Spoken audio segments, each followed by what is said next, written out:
Join us on a transformative journey as we delve into the profound spiritual guidance offered by the Principle of Quo. In this enlightening session, channeled by Carla L. Ruckert on July 7th, 2006, we explore essential spiritual principles that can aid in our personal and collective development. Discover how to move beyond the surface details of spiritual practices and dive deep into the principle of oneness, realizing your connection with the earth, humanity, and the infinite creator. Learn how this perspective can illuminate your path and help you navigate the complexities of life with greater clarity and purpose. I deeply desire to know the truth in order to serve you. I love you unconditional. July 7th, 2006. Channeling disclaimer. This telepathic channeling has been taken from transcriptions of the weekly study and meditation meetings of the Rock Creek Research and Development Laboratories and L/L Research. It is offered in the hope that it may be useful to you. As the Confederation entities always make a point of saying, please use your discrimination and judgment in assessing this material. If something rings true to you, fine. If something does not resonate, please leave it behind, for neither we nor those of the Confederation would wish to be a stumbling block for any. Question from A. What guidance can you offer for my spiritual seeking? What spiritual principles would you recommend that I take thought on in my development? Carla channeling. Quo. We are those known to you as the Principle of Quo. Greetings in the love and in the light of the one infinite creator, in whose name we come to you this day. It is a great pleasure and privilege to be called to this circle of seeking. We would thank each of you in this circle for carving out some time in your very busy lives to seek the truth. As we experience this instrument slowly relaxing into a more penetrating clarity of focus, we realize the tenacious hold that the details of the day have upon each of you, and we congratulate that effort to move to a more spacious point of view and to spend that precious coin of time in attempting to move to the center of yourself, your being, your purpose, and your nature. As always, we would ask each to use discrimination in responding to those things which we may have to say this day. Be aware that we do not always hit the mark with our comments, and be guided by your own perceptions of relevance and interest. Look for the resonance of those thoughts that we share. If our thoughts are not resonant, we ask you to lay them aside and move on until you find something that truly opens your heart or engages your mind. You ask this day concerning the situation of being in the midst of an incarnation and looking at the spiritual principles that may aid you at this point. We find that there is much of the past which has been very productive in one way or another, my brother, in your seeking. There is a substantial amount of information which you have become fairly well able to call upon and to use. We find, further, that whereas in many cases among your people, there is a lack of passion and determination to persevere in the spiritual life, this is not true of you. Your interest in seeking the truth is stable, and you have won through those energies that test one's decision to be of service to others. We would say that there is much progress that you at the soul level and your guidance system will be very pleased to observe when you next meet after incarnation. You are at a point in your maturation spiritually, my brother, that you share with a great many others. You know many things, and you have had some real success in applying those principles that you have learned so far. Perhaps the principle we would suggest for you to consider at this time is that simple principle of oneness, the oneness of the system of which you are a part. It is easy to focus upon details, and in a way it is reassuring to focus upon details. If one is concerned with meditating, for instance, at the correct time, meditating in the proper posture, and so forth, there is a quantity of things to work on and a product that you can admire at the end of it, a finished meditation done properly. However, my brother, you are at a point in your development where it is profitable to you to go deeper than the form of the meditation. It is time for you to become aware of yourself as part of an enormous, indeed, an infinite pattern. You are one with the earth. You are one with humankind as a tribe. You are one with the Creator. You are one with truth, and the values of that system in which truth is a living being, that system of time/space, or the metaphysical universe, in which your soul and your spirit live and move and have their being. It is time to move beyond what you know and what you can know, and to keep a part of your consciousness free to observe as much as you can of the larger picture into which all of the details of your life and your thoughts fit. When one begins the spiritual search, there is a tremendous eagerness for new information. There are many interesting and fascinating subjects which seem to pertain to the spiritual walk, and we use that term, Walk advisedly. The process of spiritual evolution is a journey, and it is taken one step at a time. It is not about progressing or chalking up accomplishments. Rather, it is about finding the grace to allow those things about you that are not serving you to fall away. It is about beginning to penetrate your own outer self that so fascinates the psychologists. Beneath that personality shell lies consciousness itself. You share that unified consciousness with every iota of the creation. You put your own spin on it as it comes through you, but you participate in the dance of being. You are not cut off from the pattern and its so-called implicate order. Therefore, we would suggest that the principle that is most helpful to you at this time is that great principle of oneness which underlies and makes possible the universe and your own unique place within it. The adventure of seeking the truth can be seen profitably as caving. Remember, as a spelunker, to carry your lamp and keep it burning brightly. Hold faith itself to be your safety lamp, and replenish your battery by dipping into the silence of your own sacred space within your heart. May we ask if there is a further query, my brother? We are those of Quo. I believe my son, Seth, has an activated fourth density body. In thinking about this, what spiritual principles would I consider? Quo. We are those of Quo and are aware of you, query, my brother. We can indeed confirm this dual activated nature of your son. This entity experiences life slightly differently than do you because of this double activation. In the short run, such double activated entities have a difficult time, from time to time, in the growing up process, as this instrument would call the process of developing into a mature physical being. The sense awareness matrix of such entities allow more sensory input, and as this instrument would say, it gets noisy in there from time to time, more so than an entity who is activated only in the yellow ray physical body. While this is inconvenient both for the child and the parents, there are advantages to being wired for both densities, the density that is now being experienced upon your planet and the density that is interpenetrating it.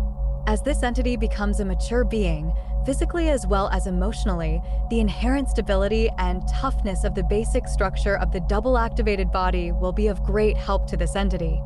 As the interpenetrating energies of green ray buffet this planet more and more, the challenge to all entities is to be able to face the truth of themselves clearly and straightforwardly. Double activated entities have a head start in being able to become completely honest with themselves. This creates an atmosphere in which they may be more calm and serene under conditions which may seem challenging. The forces of evolution create a forward movement which is the response of nature itself, shall we say, to the rapidly changing environment of planet Earth. We encourage you, therefore, to relax into an awareness of the rightness of such changes. They may sometimes seem to be those changes that are inconvenient.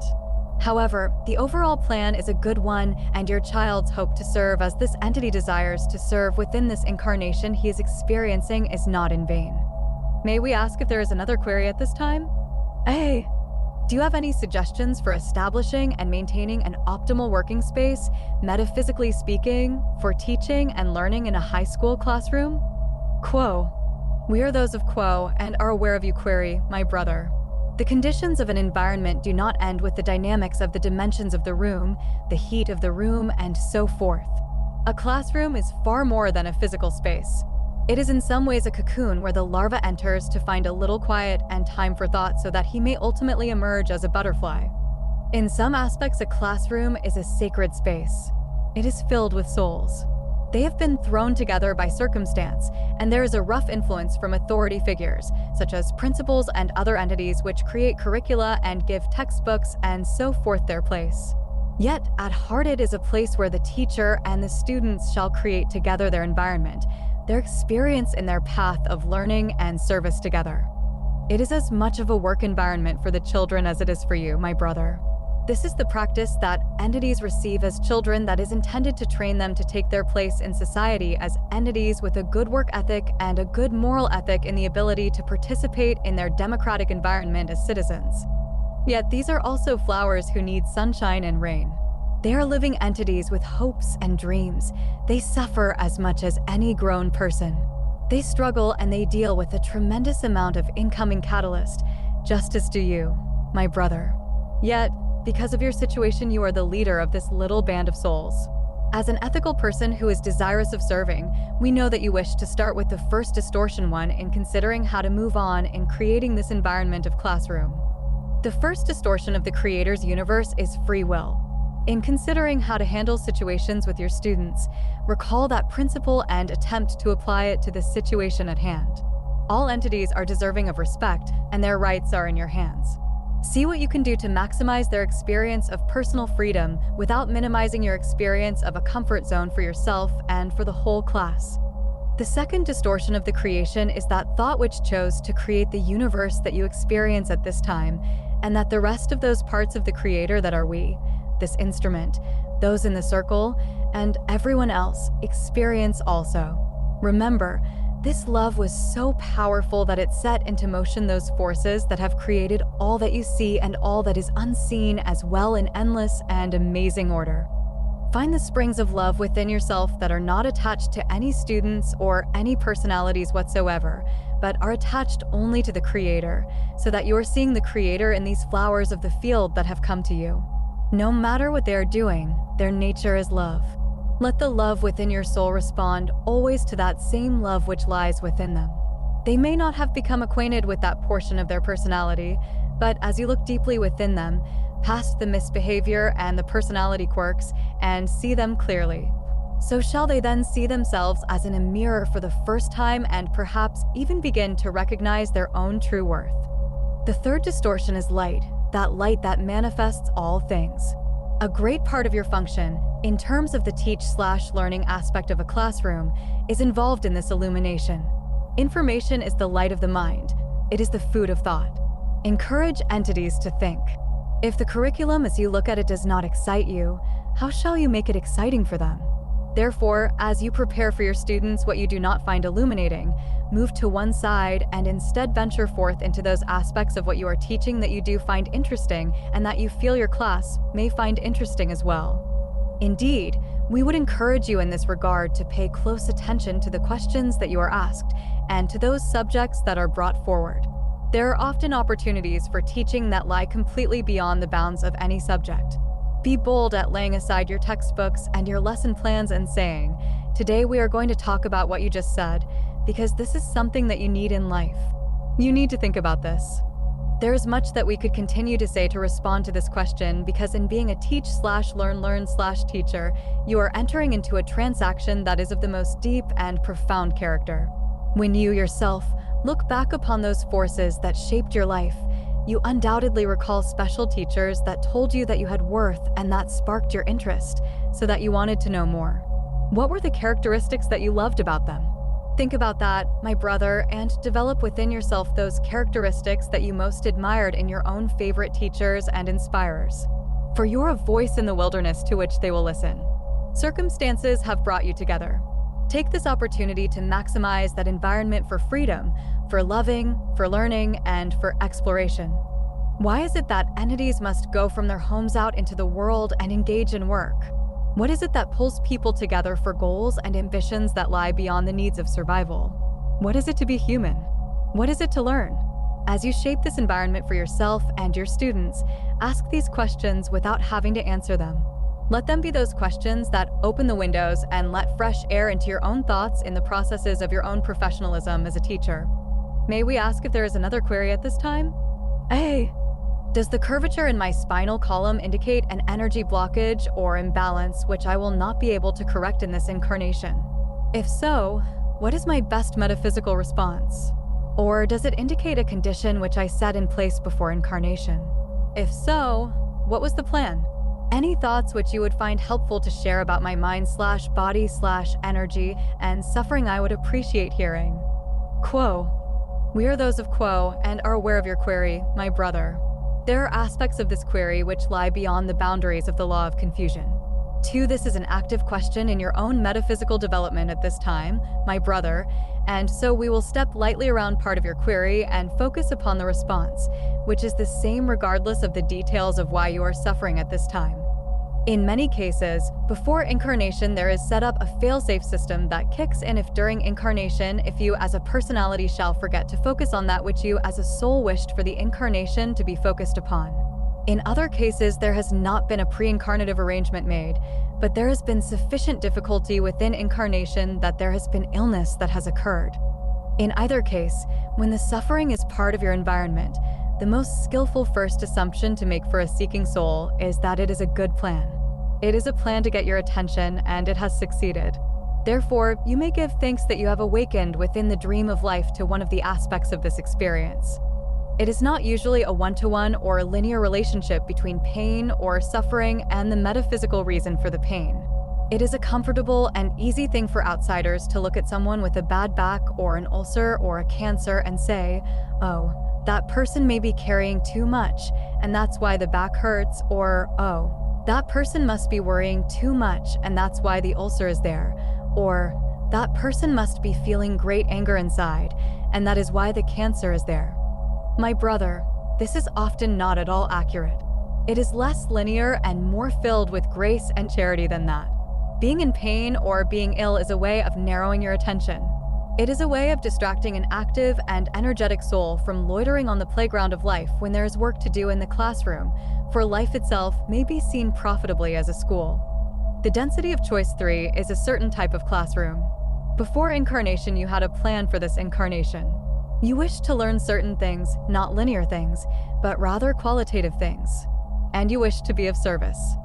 You brought grist for the mill with you so that you could learn. You chose your parents and other relationships. You chose many more relationships than you actually needed because you knew that you would move through relationships. So you have a great deal of redundancy in that system. You will not run out of good catalysts that will help you to learn. You gave yourself gifts to share. You packed those in your bags when you came into incarnation.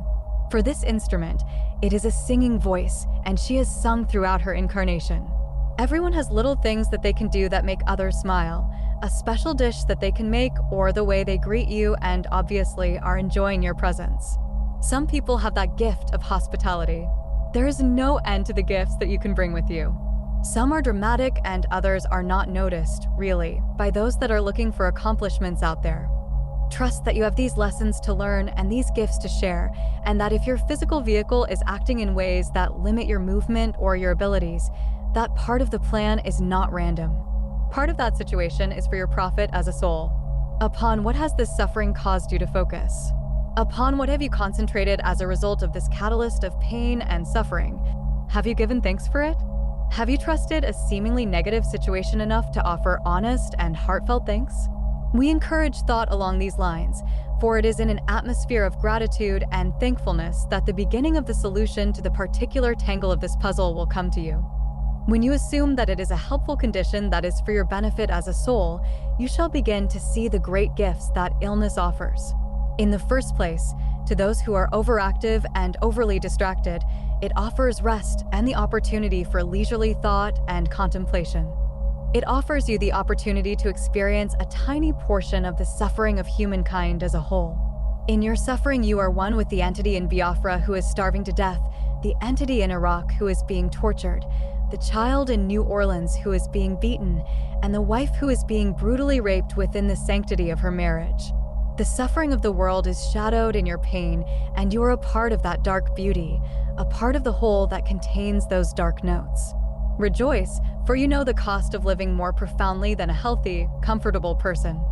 It is interesting that entities among your peoples know that they shall die, and yet they fear it.